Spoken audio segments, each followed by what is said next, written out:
Breaking news अवां share कयूं पिया। सिंध यूनिवर्सिटी जामशोर में एमफिल ऐं PhD जे तहक़ीक़ी कम लाइ ग़रीब शागिर्दनि लाइ आयल स्कॉलरशिप जी विरासत में क़ानूनी भञकड़ी थी आहे। ग़रीब शागिर्दनि बजाए अमीरनि ऐं नौकरियूं कंदड़नि खे 2 लख खां वधीक रक़म जी स्कॉलरशिप ॾिनी वई। इहा अहल शागिर्दनि खे नज़रअंदाज करण हायर एजुकेशन कमीशन जे क़ानून मूजिबि स्कॉलरशिप लाइ नौकरी कंदड़ अहल न हो।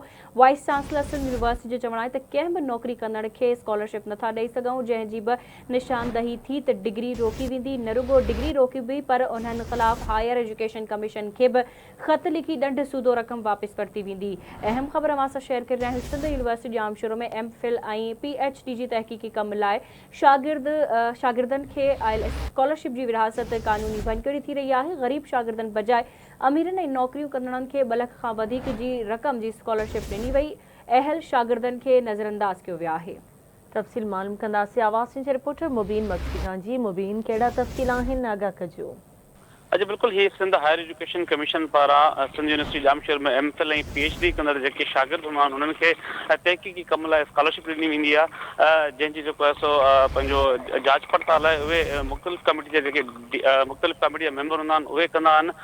जेको आहे आवाज़ टीवी खे ॼाण मिली आहे त केतिरा ई जेके नौकरियूं कंदड़ ऐं जेके अमीर ॿारनि जा अमीर वालदेन जा शागिर्दनि उन्हनि खे स्कॉलरशिप सां नवाज़ियो वियो आहे। उन हवाले सां ॿुधायो पियो वञे त हिकु सूफ़ी यूनिवर्सिटी जो लेक्चरार आहे, 2 जेके आहिनि ख़ातून लेक्चरार आहिनि जेके कॉलेज साइड ते लेक्चर उन्हनि खे बि स्कॉलरशिप ॾिनी वई आहे। उन सां गॾु हिकु जेको आहे सो सिंध गवर्नमेंट समेत सिंध गवर्नमेंट मुलाज़िम आहे। ॿियो जेको आहे सो ॿुधायो पियो वञे त सिंध यूनिवर्सिटी जामशोर जे विज़िटिंग फैकल्टी जो मेंबर आहे।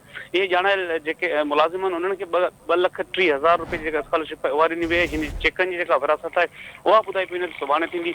इन हवाले सां असां कोशिशि कई सिंध यूनिवर्सिटी जामशोर जे इंतिज़ामिया जो मौक़िफ़ साम्हूं अची सघे।